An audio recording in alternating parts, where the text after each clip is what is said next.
Masuklah engkau ke dalam Islam secara sempurna. Islamlah kalian ketika sholat, tetapi menegakkanlah kalian keadilan ketika anda menjadi jaksa. Itulah yang disebut Islam secara kafah. Dan janganlah engkau ikuti langkah-langkah setan, karena sesungguhnya setan itu musuh yang nyata bagi kalian. Ketika Bapak Ibu mendapati undangan acara ini, setan berusaha menggagalkan agar ibu tidak dengar dakwah. Di rumah dia bisik kau, ndak usah kau datang, ndak usah kau datang, capek, tidak usah kau datang, lebih baik kau tinggal di rumahmu. Alhamdulillah kita berhasil meninggalkan setan di rumah, tinggal di tempat ini. Apakah setelah di tempat ini setan menyerah? Tidak, nagoda aku lagi setan supaya tidak dengar ceramah. Jangan aku dengar ceramah, jangan pegang dengar ceramah, pegang HP-mu, pegang HP-mu, pegang HP-mu. Orang yang pegang HP ketika saya ceramah sesungguhnya kena godaan setan. Bagaimana kau mau dengar ceramah kalau sibuk kau begini?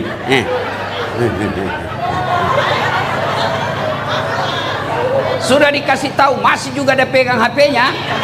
La haula wala quwwata illa billah. Bukan mau kena godaan setan, kau sudah setan. Simpan dulu HP Bu ya, simpan dulu ya. Bisa? Bisa.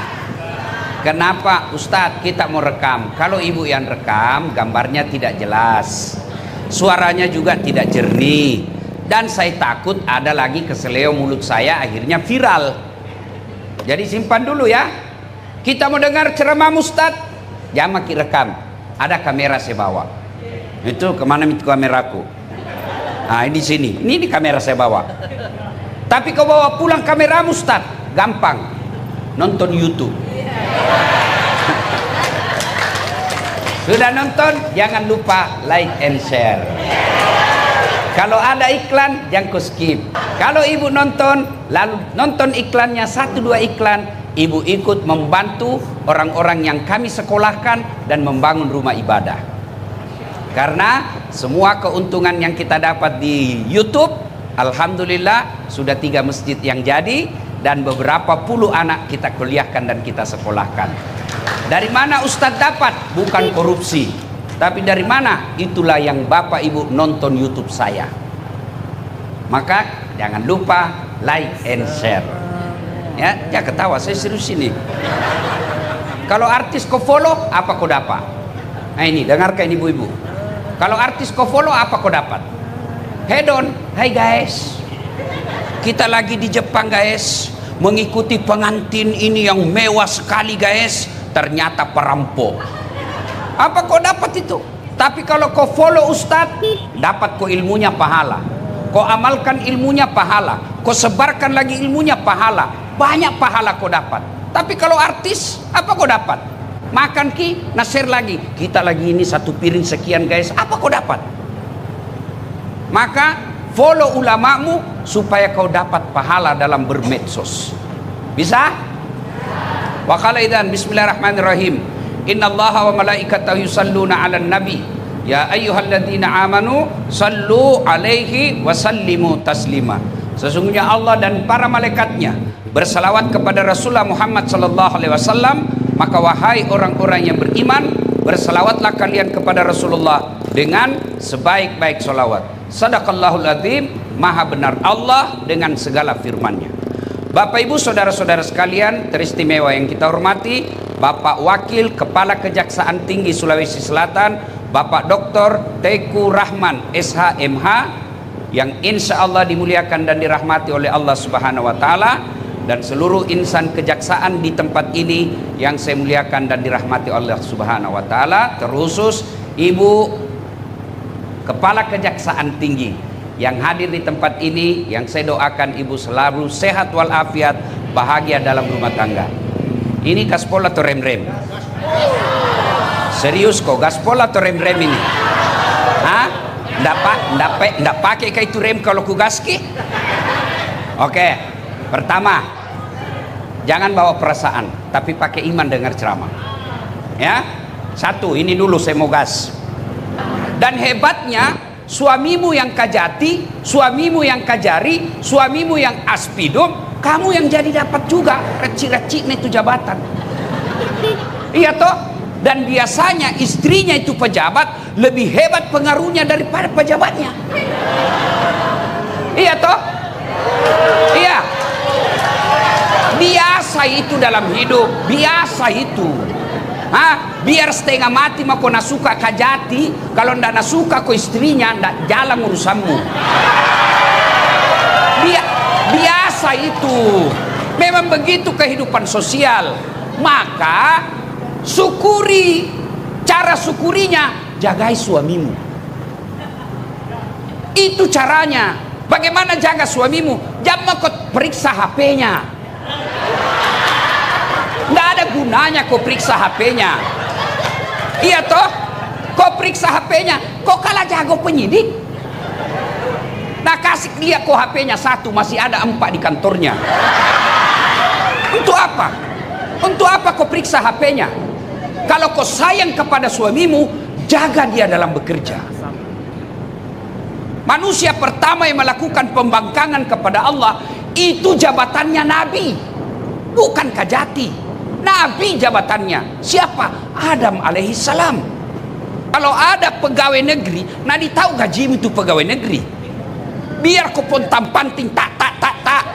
Kalau banyak uangmu ndak ada bisnis yang lain, pasti kau salah gunakan jaksamu. Apa yang kau banggakan? Jam yang kau marah, kau tonji bilang gaspol. Apa yang kau banggakan? Maka istri yang baik, dia jaga suaminya, dia jaga marwah suaminya. Daeng, ajak mu papa kasiri-siri. Namo de tamasogi, tapi de tomu balu ialemu. Itu istri yang baik. Yang kau pergi pengajian, pulang kau kompori suamimu. Apa itu? Baru 4 tahun jaksa suamina. Dede, mobilnya bagus na pak. Kita 10 tahun maki, itu terus. Mobil 1 juta umat. Ya ketawa, saya serius sini. Bu, tolong jawab pak. Ada 2 perempuan. 1 tinggi jabatannya suaminya, tapi pakaiannya tawa ala kadarnya, bersahaja hidupnya. 1 tinggi jabatan suaminya tapi glamor. Mana yang mulia di hadapan ibu? Mana? Yang orang akan cerita kebaikannya, apa namanya lewat? Siapa itu? Istrinya Kajati itu. Masa? Iya be. Baik na tahu panunya di. Biasa ji pakaiannya, penampilannya. Itu temanku baru 2 tahun jasa dede, istrinya kayak toko emas berjalan. Siapa yang Allah angkat derajatnya? Orang yang rendah hati, orang yang santun ngomongnya, orang yang hidupnya bersahaja. Itu bahkan meskipun suaminya sudah pensiun akan dijadikan teladan. Dan ibu tahu itu semua, tapi tidak sampai di hati. Kenapa? Setan halangi kok. Nah kalau ada istri jaksa, penampilannya mewah, pasti kau dicibir, pasti kau dicerita, cuma tidak berani cerita di depanmu. Nasabi, Allahu Akbar. Ibu-ibu cintai suami. Caranya, pergi suamimu kerja, sholat duha kau di belakang rumah.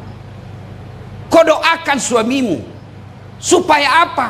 Kalau Allah kabulkan doa istrinya, tidak ada satupun insan manusia yang bisa menghalangi karir suamimu kalau sudah Allah kasih. Jangan mau kau cari muka sama istri Kajati, istri Kajari, istri dan pit, capek, ndak ada harga dirimu.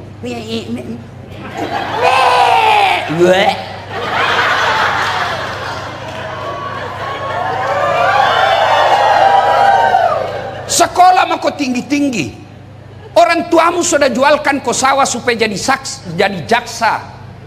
Orang tuamu berlinang air matanya malam hari doakan kau supaya anaknya diangkat derajatnya. Lalu kau pergi hinakan derajatmu sendiri, seolah-olah tidak ada sekolahmu, menjilat saja kerjamu. Kau tidak malu jadi manusia penjilat? Yang kau marah nak kau tonji minta digas.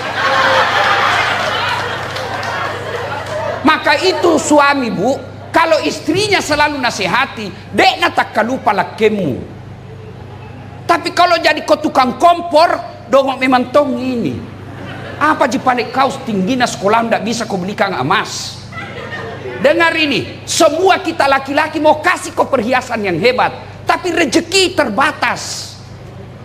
Pokok jadi perampok suamimu dan pada akhirnya masuk penjara. Enggak kan? Siapa yang enggak kenal almarhum Baharudin Lopa? Menjadi legend. Kenapa? Karena istrinya juga bersahaja hidupnya. Jadi laki-laki, ini saudara-saudaraku yang jadi jaksa, itu penentunya baik sifatnya istrinya.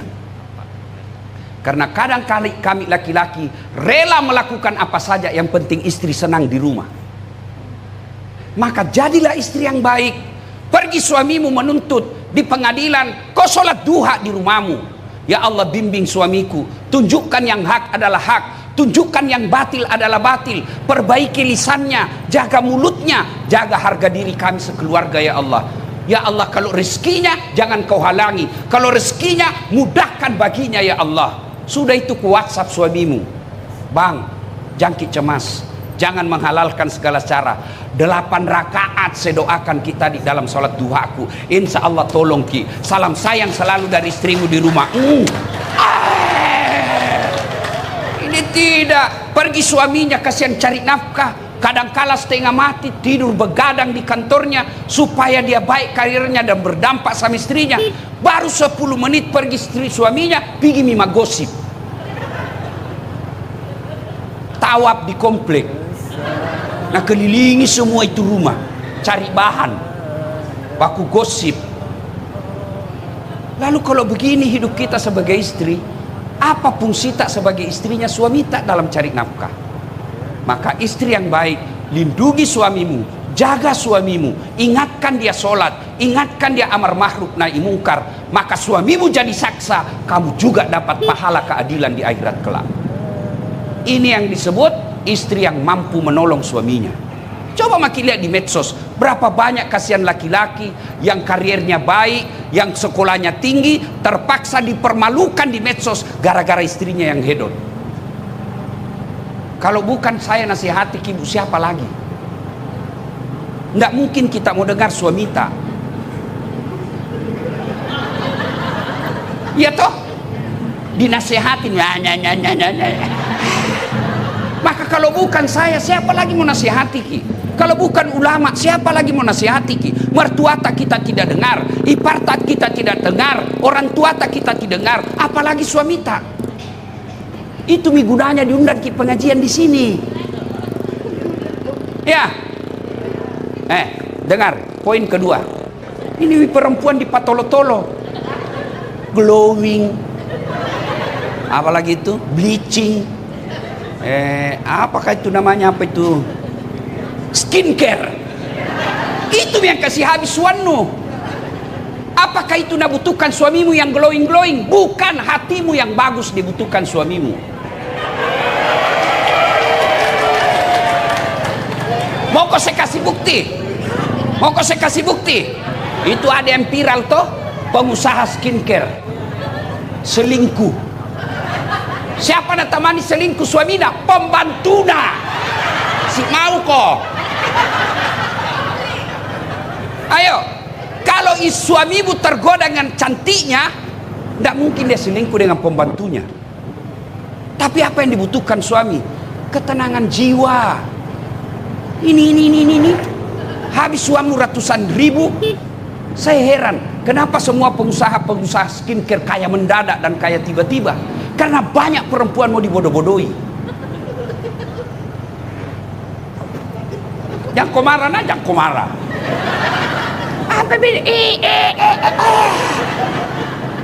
Sampai biar jalan susah tongi. Beleng-beleng. Jangan marah bunda, jangan marah. Ini gunanya pengajian supaya ada tong perubahan. Ya, maka istri yang baik, kalau cara bersyukur, lindungi suami tak, nasihati, ingatkan. Soal sudah diingatkan dia mau dengar atau tidak, tawakal ilallah, berserah dirilah kepada Allah. Begitu mau pergi suami tak, doakan ki, buat hatinya tenang. Bertengkar kita di malam, lupakan kalau dia mau pergi kerja. Kita tidak tahu apa yang terjadi. Siapa tahu bisa jadi keluar tinggal jasadnya. Alangkah bahagianya kita pergi. Istri tak, istriku saya bu. Sampai saya bilang Pak Waka, selalu saya bilang sama mamaku, kalau istriku tidak masuk surga, saya keberatan nanti di akhirat. Kenapa? Baik memang tuan saya istriku bu. Masya Allah. Saya kalau mau, padahal saya tidak pernah pacaran, tidak pernah kenal, tidak pernah lihat fotonya. Saya kenal mamaknya hari Ahad, Jumat saya melamar. Masya Allah. Kalau mau pergi, ambil ranselku. Kan subuh-subuh biasa kan, pesawat pertama jam 4. Nah, ambil Tom itu ransel, nah berat kuliah. Saya bilang jangan sayang, berat gitu. Karena banyak elektronik dalam. Apa nak bilang? Beratnya ini tidak ada artinya dibanding beratnya Ustadz sebagai pendakwah mencari nafkah untuk kami. Ini nasib perasaan. Oh male. Sampai di mobil. Nak cium tanganku dulu. Cukup nih? Tidak. Nak cium lagi. Baru nak cium lagi nih. Baru ini lagi. Ini lagi. Ini agak lama. Woi Pak Jaksa, pernah jadi dicium istri tak begitu? Punya upah. Ibu-ibu, hari Adiaksa ke-64 ini coba ibu mulai amalkan besok. Itu ada hasilnya ini dakwah. Amalkan ki besok. Bertengkar ki malam, lupakan pertengkaran. Buat hatinya tenang supaya dalam kerjanya dia tenang. Mana bisa kita cari nafkah dengan tenang kalau galau perasaan? Begitu dia mau pergi, doakan, cium tangannya, dan jangan kau lepaskan tangannya kalau dia belum bilang iya. Nah, cium sudah itu bang, ridhoi saya. Kalau dia bilang iya dek, baru lepas. Pergi, ku lepas di kau pahlawan. Kalau dosaku kepada teman saudaramu, tiap hari kau bisa ketemu, tiap hari kau minta maaf. Kau tugas kau di Selayar, tiba-tiba kau pindah ke Jawa, pindah ke Sumatera, jejak-jejak kesalahan yang pernah kau lakukan di Selayar itu akan diminta tanggung jawabnya, dan susah kau lagi balik ke Selayar. Maka ketika kau bertugas di suatu tempat, jangan pernah meninggalkan kebatilan, karena susah taubatnya. Kalau anda dosa kepada Allah, tobatnya gampang. Menyesal, mengakui, tidak mengulang, ganti kebaikan. Kata Allah, yang penting kau tidak mengaku Tuhan, saya ampuni semua dosamu. Itu kata Allah. Tapi kalau dosa kau dalam jabatan, susah kamu taubat. Kenapa? Kau harus perbaiki kesalahanmu.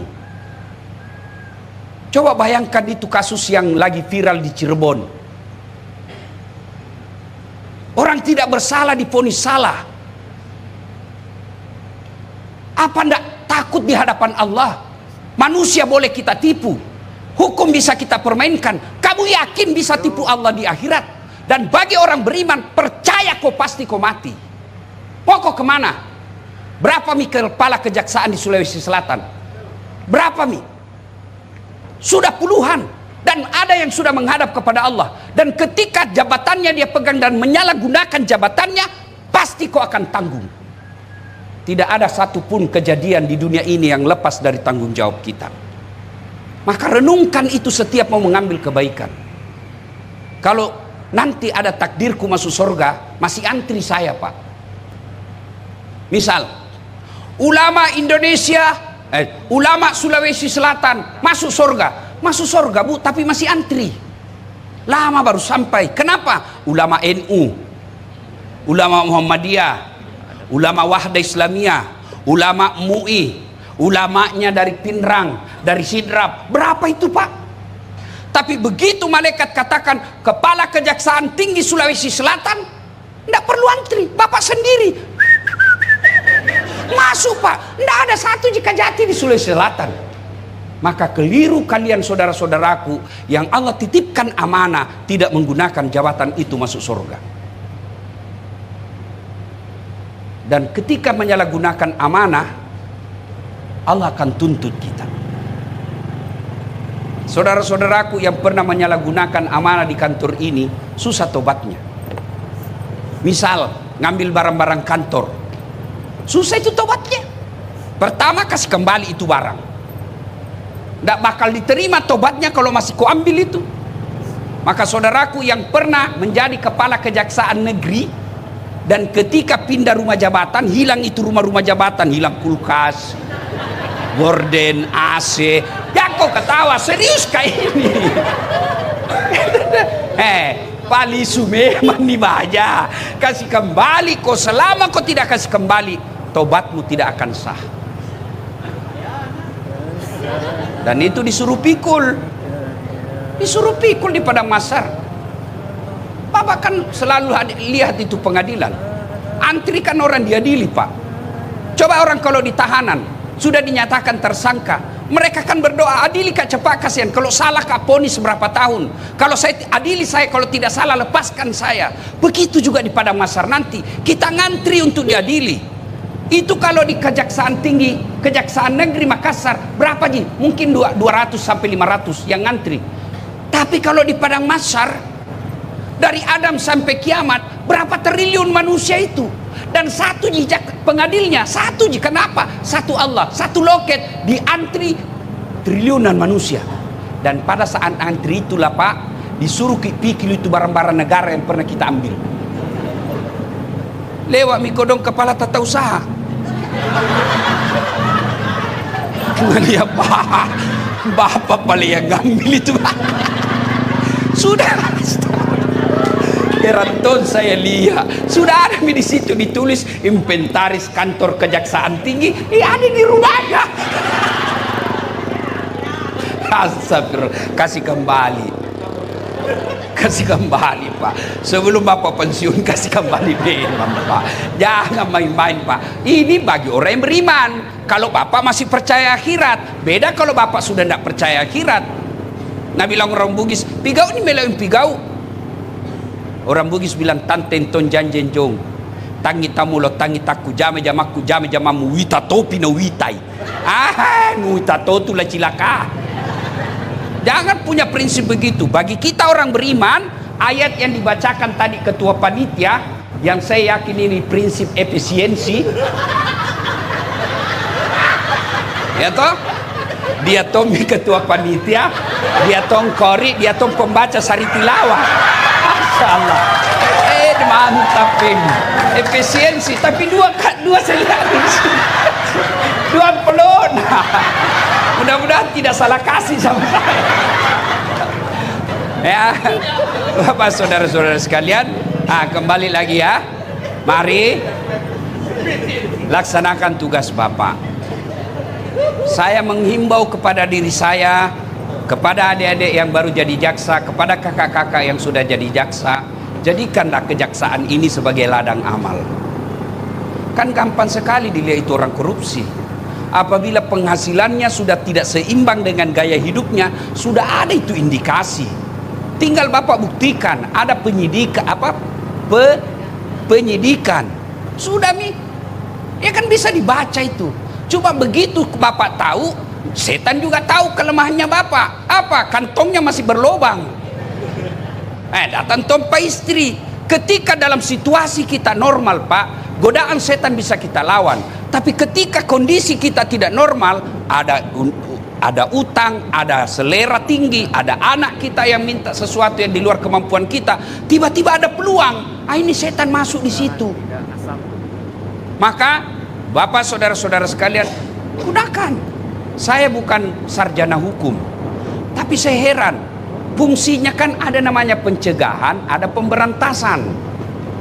Mestinya yang diprioritaskan bukan pemberantasan, tapi pencegahan. Saya heran kalau tidak bisa dicegah ini korupsi di Indonesia. Gimana ceritanya tidak bisa dicegah? Nah 3 koja itu 3 lembaga. Ada polisi, ada jaksa, ada KPK. Coba 3 lembaga yang menangani ini. Dan kalian penegak hukum diberikan konstitusional untuk apa? Untuk menyadap teleponnya ini para pejabat. Nah kalau dia sudah baku telepon kan kamu dengar. Saya ini masyarakat sospol, nggak tahu saya soal yang begituan. Tapi kan di media kita baca ada di sana para teleponnya itu para pejabat, maka dia ganti nomor-nomor luar negeri. Dia pakai HP beda itu HP, tapi nggak mungkin, pasti bisa dilacak. Maksud saya, kalau kau sudah dengar itu pembicaraannya, Pak Wali, ya Ustadz, ada proyek itu sudah, tidak bisa begitu. Bapak kan dengar, mestinya langsung telepon, dah saat ku dengar kau itu mau kong kali kong, berhenti kok. Kalau tidak mau kau berhenti, saya tangkap kok. Itu namanya pencegahan. Dan saya tidak usah kursusi bapak, bapak lebih tahu. Hanya untuk mengingatkan, itulah fungsi dakwah. Supaya apa? Bapak pensiun, tenang perasaan, tidak kena serangan jantung. Coba kalau bapak menghalalkan segala cara, banyak melanggar aturan-aturan ketika aktif. Begitu bapak pensiun, hilang jabatan, hilang kekuasaan, mulai makin peras orang. Allah sudah menurunkan hukumannya. Apa pertama hukuman Allah? Post power syndrome. Mulai depresi, yang tadinya jalan selalu dikawal, yang tadinya ada protokolernya, yang tadinya ada fasilitas, tiba-tiba hilang semua. Mulai depresi. Depresi, hidup susah tidur, mulai datang penyakit. Penyakit apa? Dilarang makan gula, dilarang makan garam, dilarang makan nasi, dilarang makan daging, dilarang makan ikan. Apa yang bisa nama makan? Ubi rebus. Warna itu 10 miliar, tapi nasi dilarang makan. Apa gunanya itu 10 miliar kalau dilarang kau makan nasi? Pergi dokter, nah bilang hasil penelitian bapak selama ini karena jarang kena matahari. Mulai besok bapak aktif, tolong dari jam 7 sampai kira-kira jam 9 bapak jalan jangan pakai baju, kena matahari. Jangan pakai celana panjang pak, yang pendek saja supaya kena semua bahan tak matahari. Jangan pakai peci. Apalagi dok, dia bilang jangan pakai sendal pak supaya refleksi ke kita. Kelilinglah dia di kompleknya pak, mulai jam 7 sampai jam 9, ndak pakai baju, ndak pakai sendal. Apa bedanya sama gembel? Pacal lamanan nero demu sengnya lemu. Lewat kau nak cibir kau semua orang. Itu sudah azab Allah itu. Agar tidak terjadi seperti itu sebelum segalanya terlambat, mari manfaatkan jabatan kita, rezeki kita, nikmat Allah yang Allah berikan, manfaatkan untuk apa? Mendekatkan diri kepada Allah Subhanahu wa taala. Usia 60 tahun Kejaksaan Republik Indonesia, usia yang sudah cukup dewasa. Keliru kalau belum membuat institusi kita dinikmati oleh rakyat banyak. Caranya apa? Tegakkan keadilan seadil-adilnya. Yang ketiga, suatu ketika datanglah, diutuslah gubernur oleh Umar bin Khattab. Gubernurnya namanya Amr bin As di Mesir. Gaya kepemimpinannya Amr bin As hedon, suka yang mewah-mewah. Di depannya rumah jabatannya gubernur Amr bin As ada gubuk jelek dan orang Yahudi punya. Dipanggil kepala kontraktor, siapa punya gubuk itu? Nggak enak rasanya ini istana gubernur, di depannya ada gubuk. Dia bilang orang Yahudi yang punya. Sudah, bebaskan itu, kasih beli rumahnya berapa saja dia mau. Didatangilah itu oleh kontraktor, kena pembebasan. Kita ganti 2 kali lipat. Nggak mau. 3 kali lipat, saya tidak mau. 4 kali lipat, tidak mau. Namanya ganti rugi, tetap jadi rugi. Banyak tuh bicaramu. Kalau bahasa kita, sudah mau tidak mau gusur, digusur rumahnya. Si Yahudi minoritas waktu itu. Dia sedih, tapi dia ingat Amr bin As kan gubernur, masih ada di atasnya presiden. Dia jalan kaki dari Mesir ke Madinah, ketemu Umar bin Khattab. Begitu sampai di kota Madinah, dia mendapat ada orang tidur di bawah pohon kurma. Dia mengambil bantal tangannya lalu tidur. Dia dapat itu orang tidur. Tuan. Nah, apa? Dia bangun ini yang tidur. Kenapa? Kau kenal Umar? Ya. Pengawalnya yatim piatu. Pakaiannya rasa malu. Maksudnya ya itulah Umar. Mana dia? Saya yang kau temani bicara, saya Umar. Kenapa kok? Kalau bahasa Makassar, kenapa? Dia bilang saya mau melapor ini. Apa? Itu gubernurmu Amr bin As na doser ki kodong rumahku. Na bongkar. Kenapa bisa? Katanya ndak enak dilihat pandangan depan rumah jabatannya. Masa begitu ya? Sudah begitu, kalau begitu, kau itu ada tempat sampah, ambil itu tulang di situ. Dia bilang, ya Amirul Mukminin, Umar, saya datang ini minta keadilan, bukan minta tulang. Sudah, jangan banyak bicara, mau ambil saja. Dia ambil itu tulang ibu, lalu Umar bin Khattab mengambil pedangnya, sudah itu tulang, dia gores, garis lurus di atas tulang itu, dia bungkus, sudah, bawakan Amr bin As, kasih ini. Dia bilang, apa maksudnya? Jangan banyak bicara, bawa misalnya. Bawa. Sepanjang jalan berpikir, jauh-jauh ini kesian, nah tulang jadi kasih kak.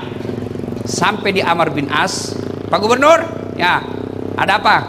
Saya baru menghadap ini sama Amirul Mukminin Umar bin Khattab. Beliau titip salam ini nak kasih ki. Dia lihat. Amr bin As melihat itu, gemetar, langsung jatuh. Tambah kaget ini Yahudi. Apa maksudnya ini? Dia bilang, ini teguran keras dari Amirul Mukminin, Pak Presiden. Apa itu? Kau tahu ini? Tulang. Garis. Ini garis artinya, Amar, kau sekarang jadi gubernur. Tapi ingat, kamu suatu waktu pasti jadi tulang. Sekarang kau berlaku lurus seadil-adilnya seperti garis lurus yang saya bikin ini. Kalau kau tidak mau berlaku lurus, pedangnya Umar bin Khattab kasih lurus kau. Begitu ya. Dipanggil kontraktor, perbaiki rumahnya kembali, batal digusur. Dia bilang, begitukkah keadilan dalam Islam? Ya. Dia bilang, iya Pak Gubernur, kalau begitu tidak apa-apa, ambil mini tanah saya tinggalkan. Ternyata keadilan dalam Islam luar biasa. Saudaraku yang menganut agama Islam, tunjukkanlah keadilan, jangan kau bikin malu agamamu. Supaya orang, kalian berdakwah bukan melalui mimbar. Kalau saya berdakwah melalui mimbar, kalian berdakwahlah dengan cara apa? Dengan jabatanmu sebagai penegak keadilan. Supaya apa? Di akhirat kelak, sebelum sampai kalian transit dulu di alam kubur. Ada 3 yang bisa menyelamatkanmu di alam kubur. 1 diantaranya ilmu yang bermanfaat. Kalian ketika berjabat sebagai jaksa, ada ilmu-ilmu yang bermanfaat, ada tradisi-tradisi yang kau lakukan dan turun-menurun diamalkan di kantormu, itu akan menjadi amal kebaikan dan itu akan kau nikmati. Tiap bulan dapat gaji, tiap tahun dapat kenaikan pangkat, di akhirat sebagai jaksa juga jadi amal jariah. Ibu bapak saudara-saudara sekalian, inilah tausiah kita pada taklim kita kali ini. Mudah-mudahan ada manfaat. Selamat hari jadi kejaksaan.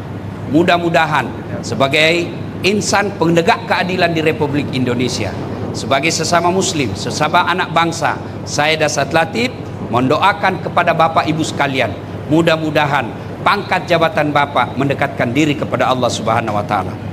Kalau ada khilaf dan salah selama ini, wala tai'asu mir rauhillah, jangan putus asa, karena Allah sampaikan, innallaha yuhibbut tawwabina, saya cinta kepada hambaku yang bertobat. Mudah-mudahan ada manfaat, lebih dan kurangnya mohon dimaafkan. Sebelum saya akhiri, saya ingin menyampaikan hadiah kepada Bapak Wakajati. Mudah-mudahan beliau berkenan. Hadiah ini ya tabe. Saya sengaja tinggalkan forum karena mata saya Pak tidak bisa silau begini. Saya baru operasi, ini mata kanan saya, dia bisa melihat benda gerak tapi tidak fokus. Tidak tahu siapa ini mata saya ini. Kalau radio tidak stereo, berat sebelah. Ini tidak tentara, tapi kalau uang cepat nak tahu juga. Ya, nih, ya, ayo sini, jangan terlalu lama. Ya, ini saya beri hadiah beliau sarung gajah duduk. Kenapa disebut gajah duduk? Mungkin karena dari pertama dia diproduksi, gajahnya duduk terus, tidak pernah berdiri. Pak Waka, kenapa sarung? Ada filosofinya. Sarung ini menghindarkan kita ketika dingin. Kita pakai menutup, orang Bugis bilang makali bombo. Yang kedua, sarung ini biasanya kita pakai untuk ibadah, menutup aurat. Maknanya saya berharap Bapak sebagai pemimpin di kantor ini melindungi aib seluruh anak buahnya, melindungi kejaksaan di wilayah Sulawesi Selatan agar tidak kedinginan. Dia bermartabat, dia punya harga diri dan tidak mempermalukan. Itulah makna filosofi dari sarung. Saya hanya bisa memberi sarung, Pak. Mudah-mudahan bermanfaat.